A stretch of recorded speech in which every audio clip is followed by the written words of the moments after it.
Madam President, last week our nation celebrated America's Independence Day, and the Obama administration took advantage of the holiday to slip out a couple of announcements about its health care law. The first one came late one day as the media and most of the nation were distracted by their plans for the 4th of July.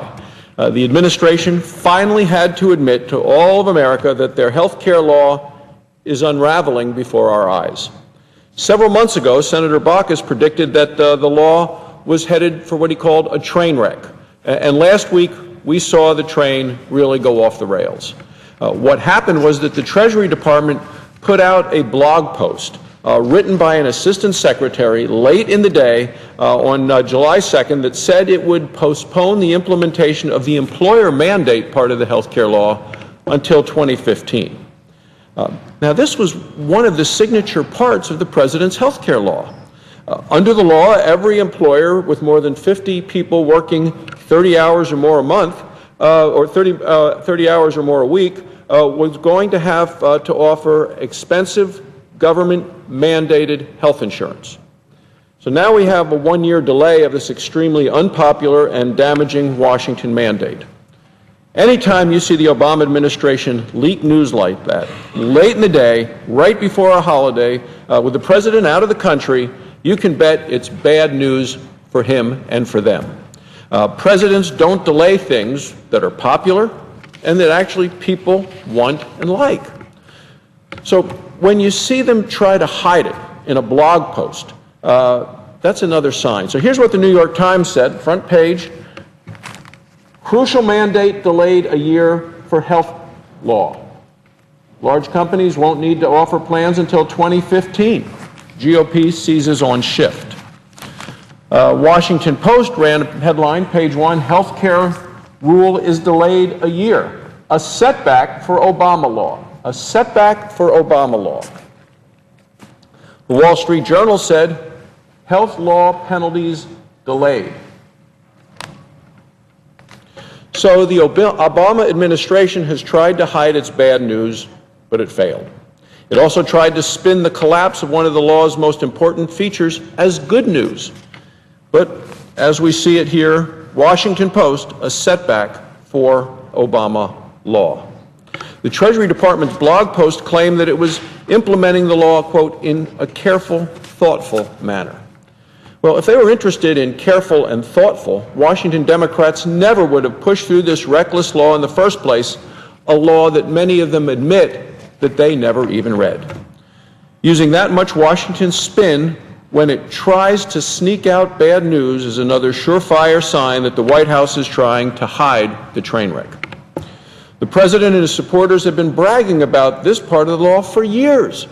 Now, here they are, quietly dropping it for a year and pretending that things are going well for the law. Well, what does this announcement really mean? First of all, this is a clear admission that the president's health care law is unaffordable, unworkable, and unpopular. And second, it may be too late. Here's a headline from CNN Money yesterday. They wrote, for Fatburger and others, Obamacare delay came too late. The article says that for many small businesses, like fast food franchises, well, they have already begun adjusting to the law's burdensome requirements. One business owner told CNN that the delay won't help his employees. He said, quote, all it's doing is causing confusion, anxiety, and the workers are paying the price. The workers are paying the price. Now the mandate's a moving target, he said. It's very, very challenging. So for a lot of businesses, the adjustments that they had to make included cutting back workers' hours. So let's look at the latest unemployment numbers that were released last Friday. In June, the number of people working part-time, and these are people that actually want to work more, soared by over 300,000. There are now 8.2 million Americans working part-time jobs because their hours were cut back or because they couldn't find full-time work. Republicans have been warning that this would happen because of the Democrats' health care law, and that's exactly what's been happening for months now. The White House has admitted as much when it said that employers needed relief from the logistical mess that the law created. If the law is so bad for businesses that they can't handle it in 2014, Well, I'll tell you, it's still going to be bad for them in 2015. If it's bad for employers, it's going to be bad for people, men and women on the street, the hard workers of America. Well, when do they get relief? Will the administration now postpone the requirements that every man, woman, and child in America has to buy expensive government-mandated insurance? Well, I hope they do. You can bet that labor unions and other special interest groups are going to step up their lobbying to postpone the parts of the law that hurt them. Even the state of Massachusetts, Madam President, the state of Massachusetts is asking for a waiver from portions of the law. Let me be clear. I think it's a good thing for employers that they won't have to face this job-killing mandate next year. But why should they have to face it at all? Is the Obama administration finally seeing the light on what a disaster it will be to implement? Or is it just another gimmick? Well, like Ronald Reagan once said, they only come around on your side when they want to get their hands on your wallet. This one-year postponement is not a real solution. It's not designed to help job creators or taxpayers. It's designed to delay the train wreck until after the 2014 elections. This one-year postponement, in my opinion, is a cynical political ploy to try to fool the voters one more time. Now, don't just take my word for it, Madam President, because CNBC asked Peter Orszag about it the other day. Now, people know he headed President Obama's Office of Management and Budget in the president's first term. He was a big proponent and supporter of the law. He told CNBC that White House officials, quote, by definition, he said, by definition, thought that delaying the employer mandate would help them politically, quote, or they wouldn't have done it. By definition, therefore this, or they think it'll help them, or they wouldn't have done it. If they didn't expect it to help them politically, they wouldn't have done it. It's an incredible admission by a former member of the Obama administration, his inside team. Just because the president thinks it's good for him politically doesn't mean it's good for the country. On Friday, the Obama administration also tried to sneak out another admission that its health care law isn't working. Remember, even though employers have another year before their mandate kicks in, all the people still have to buy expensive Washington-approved insurance, Washington-mandated insurance, and they have to do that by this upcoming January 1st. Well, to try to hide some of the cost, taxpayers were going to subsidize the higher premiums some people have to pay. The Wall Street Journal just last Monday, insurance costs set for a jolt for the healthy. For the healthy, rates could soar under new law. Insurance costs set for a jolt.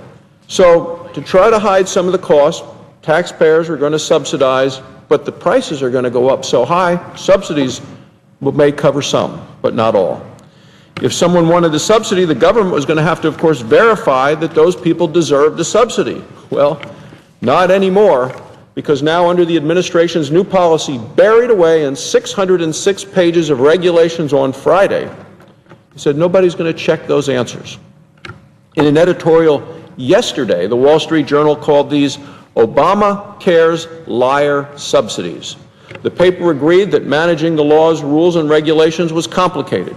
Yet, the editors of the Wall Street Journal wrote, this is the system Democrats installed when they passed the law, which is not supposed to be optional due to administrative incompetence.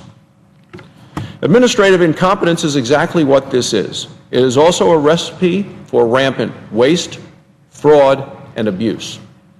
And it's an abuse in taxpayer subsidies. Now, I've criticized the complicated process the administration was setting up to verify people's subsidy applications. That's because I think it's a tremendous example of government overreach, and because Washington bureaucrats at the IRS and other agencies have shown that they can't be trusted with that kind of information. So the solution now apparently is to scrap the verification system. We should be cutting the cost of insurance. That's what people wanted. That's why we had health care reform, to get down the cost of care, not driving up the cost, giving subsidies to select few people and giving Washington more power to watch over the whole system.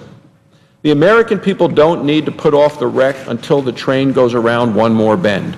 They want to stop the train wreck from happening at all. The American people want more than a temporary delay of one part of this terrible health care law. They want a permanent repeal of the whole thing. Now that the Obama administration has admitted its law is too complicated and would have too many negative side effects. It's time for it to set aside the political games and do what's best for the country, Madam President. It's time to repeal this bad law and replace it with health care reform that will work.